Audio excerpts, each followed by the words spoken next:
Hi guys, welcome to my channel. ரொம்ப நாள் ஆச்சு நான் அந்த வீடியோவை கண்டினியூவாக போட்டு. ஏன்னா எனக்கு கொஞ்சம் டைம் இல்லை. இப்போ தான் எனக்கு டைம் இருந்துச்சு. இது பார்த்திங்கன்னா பாண்டிச்சேரியிலேருந்து ஏர்போர்ட் அன்றைக்கி வந்திருந்தோம் இல்லையா, சென்னை ஏர்போர்ட். அப்போ பார்த்திங்கன்னா இது உள்ளே என்ட்ரி ஆகிட்டு அங்கே நிறைய டைம் இருந்துச்சு ஸ்பெண்ட் பண்ணுறதுக்கு. ஏன்னா எனக்கு மார்னிங் தானே ஃப்ளைட்டு, 5:30 to 6 தானே டைம் இருந்துச்சு. ஸோ அதனால் அங்கே எல்லாமே சுற்றி பார்த்துட்டு இருந்தோம். அங்கே என்ன நல்லா இருக்குது எக்ஸ்ப்ளோர் பண்ணுறதுக்குன்னு சொல்லி பார்த்துட்டே இருந்தோம். சென்னை ஏர்போர்ட் ரொம்ப நல்லா கட்டியிருக்காங்க. இப்போ முன்னாடி ஓல்டாக இருந்தது வேறு மாதிரி இருந்தது. இப்போ புதுசாக நல்லா கட்டியிருக்காங்க. சாப்பிட்றதுக்கு பார்த்திங்கன்னா இங்கே தான் எல்லாமே சாப்பிட்டோம். அதை சொன்னேன் இல்லையா அன்றைக்கி, வெளியில் விலை கம்மி, உள்ள ஏர்போர்ட் உள்ள எது வாங்கினாலும் விலை அதிகம். அப்படி தான் உள்ளே உட்காந்துட்டு வேறு வழி இல்லாமல் 1500 ஆகிடுச்சு.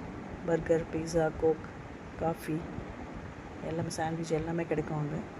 உள்ளே இருக்குது எல்லாமே, ஏர்போர்ட் உள்ளே சாப்பிட்டுட்டு இருந்தோம்.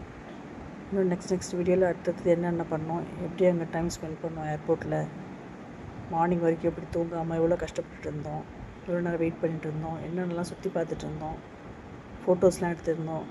அது எல்லாமே நெக்ஸ்ட் வீடியோவில் உங்களுக்கு நான் அப்டேட் பண்ணிகிட்டே இருக்கேன். வீடியோ ஸ்கிப் பண்ணாமல் கண்டினியூவாக பாருங்கள். தேங்க்யூ.